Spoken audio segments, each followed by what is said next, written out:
Line কাফারতুম ইন্না আযাবি লাশাদীদ।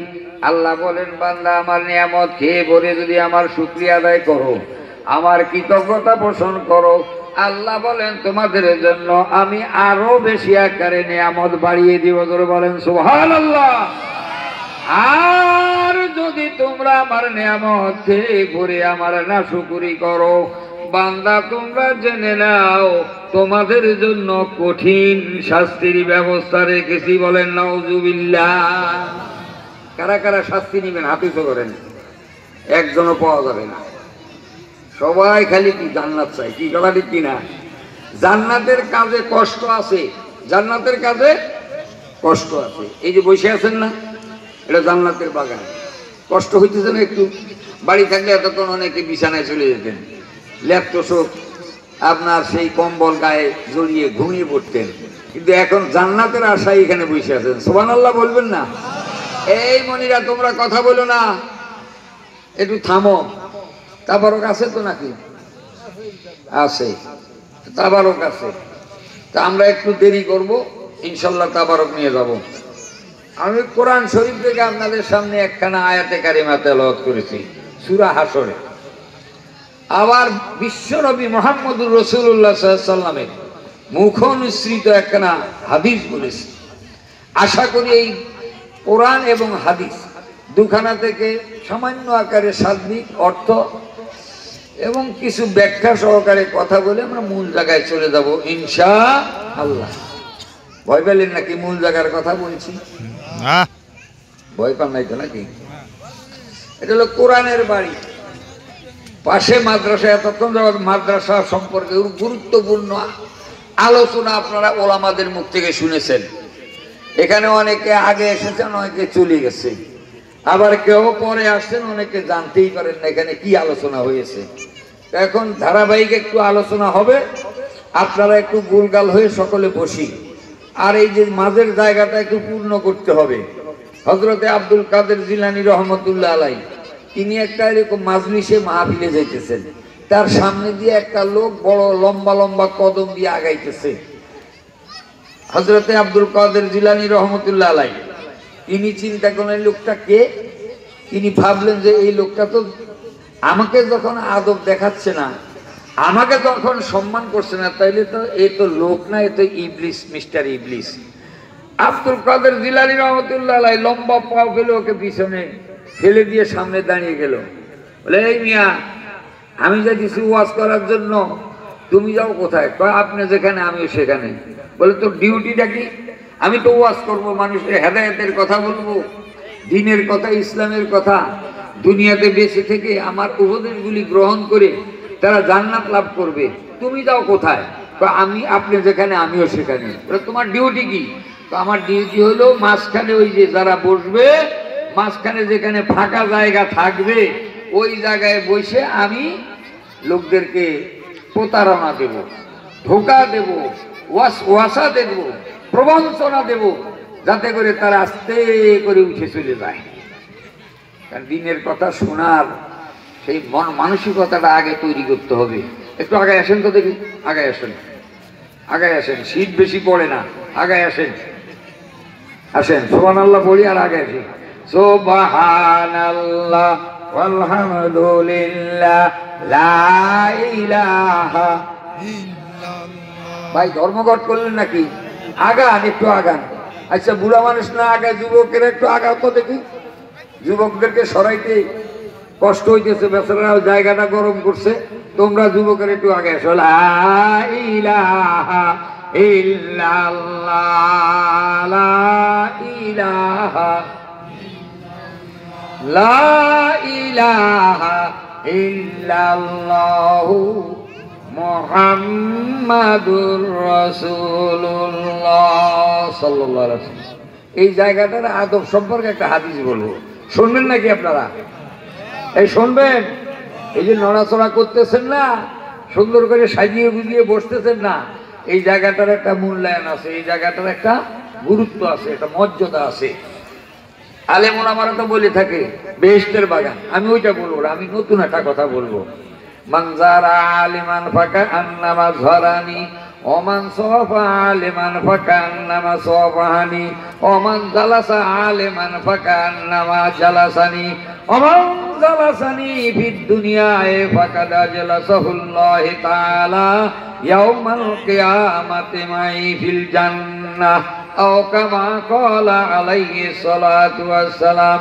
নবীজি বলেছেন যে ব্যক্তি একজন আলেমের সঙ্গে সাক্ষাৎ করবে সে যেন আমারই সঙ্গে সাক্ষাৎ করলো, যে ব্যক্তি একজন আলেমের সঙ্গে মুসাফা করলো নবী বলেন সে যেন আমারই সঙ্গে মুসাফা করলো, যে ব্যক্তি একজন আলেমের মজলিসে বসলো নবী বলেন সে যেন আমারই মজলিসে বসলো। দুনিয়ার মধ্যে যে আমার মজলিসে বসতে পারলো নবী বলেন সে যেন আল্লাহরই মজলিসে বসলো।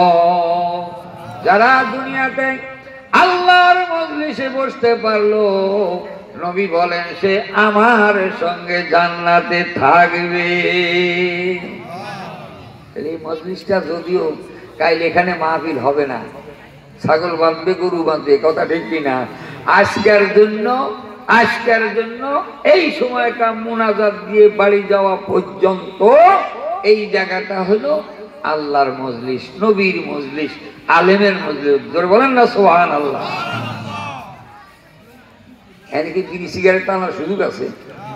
কথা কয় একটু টাইম নেই, কি কয়? বিড়ি সিগারেট টানার আবার মজলিস আছে না? গান বাদ্য বাজনা নানান রকম অশ্লীলতা যেখানে আপনার আমদানি করে ডেক্সেন বাজানো আছে বিড়ি সিগারেট টানা যায়, কি কন? কথা ঠিক কিনা? এখানে কি টানা যায়? অভ্যাস থাকলেও কি এখানে টানার সুযোগ নাই। তাহলে এই জায়গাটা একটা ভালো একটা জায়গা, এই জায়গাটা একটা বাছাই করা জায়গা।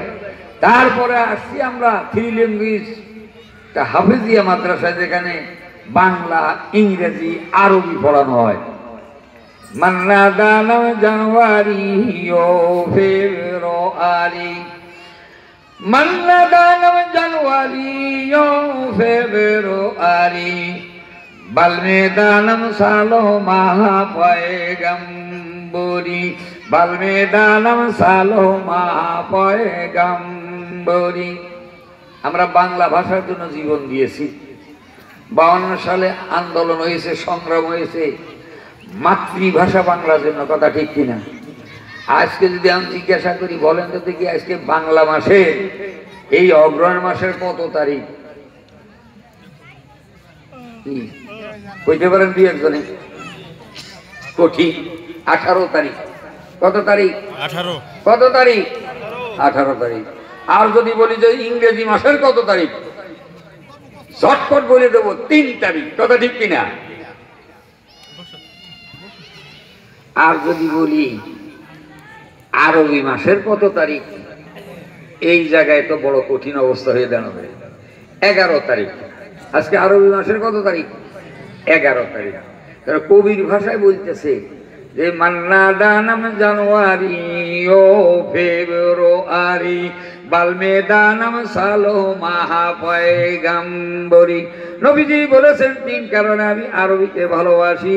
1 নম্বর হলো আমার মাতৃভাষা আরবি, জোরে বলেন সুবহানাল্লাহ। 2 নম্বর হলো কোরআনের ভাষা, আল্লাহর ভাষা আরবি। 3 নম্বর হলো যখন মারা যাব ওই কবরের থেকে শুরু হবে আমার ভাষা আরবি। এই কারণে নবী বলেন 3 কারণে আমি আরবিকে ভালোবাসি। ইলিয়াস সাহেব কথা বলেছেন এই মাদ্রাসার গুরুত্ব নিয়ে, তার আগের ওলামারাও বলেছেন এই মাদ্রাসার গুরুত্ব নিয়ে। বন্ধুগণ, আমার ওস্তাদ ছিল মাওলানা আব্দুল মতিন সাহেব, আল্লাহ বেহেশত নসিব করে। সকল বলে আমিন। আমাদেরকে ছোট্টকালে উপদেশ দিত, বলতো যে দেখ তোরা মাদ্রাসায় পড়, মাদ্রাসায় পড়লে 8 তুলে আর স্কুলে পড়লে 20 তুলে। তো এইটা ভালো বুঝতাম না, ছোট্ট তো হুজুর বলে হুজুর মাদ্রাসায় পড়লে 8 তুলে আর স্কুলে বলে 20 তুলে, এটা একটু ব্যাখ্যা দেন।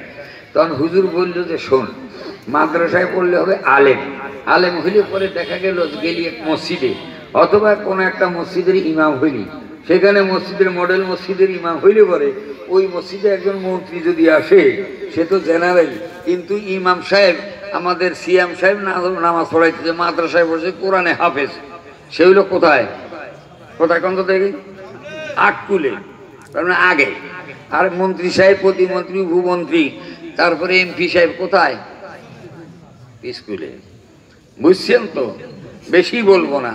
হাদিস বলেছে কালান নবী সাল্লাল্লাহু আলাইহি সাল্লাম কুন আলিমান আও মুতাআল্লিমান আও জালিসান আও মুহিব্বান ওয়ালা তাকুনু খামিসান ফাতুহলিকু। আল্লাহর নবী বলেন তোমরা আলেম হও, যদি তোমরা আলেম হতে না পারো, আলেমের অভিভাবক হও, উস্তাদ হও, আলেমের গার্জিয়ান হও, তাও যদি না হতে পারো, তোমরা আলেমদের ভালোবাসো, আলেমের মজলিসে বসো। ও বন্ধুগণ, আমরা কিন্তু কোনোটাই হতে পারছি না। অনেক মানুষ এখনো রাস্তায় ঘোরাফেরা করে। আসুন ভাই, আমরা ওই ভাইগুলির জন্য একটু দোয়া করি। আল্লাহ যেন ভাইদেরকে আল্লাহ তার দিলের ভিতরে রহমত দিয়ে তাকে আল্লাহর রহমতের লাগাম লাগাইয়া মাহফিলে নিয়ে আসে। সকলে বলি আল্লাহুম্মা আমিন। আরো জোরে বলি আল্লাহুম্মা আমিন।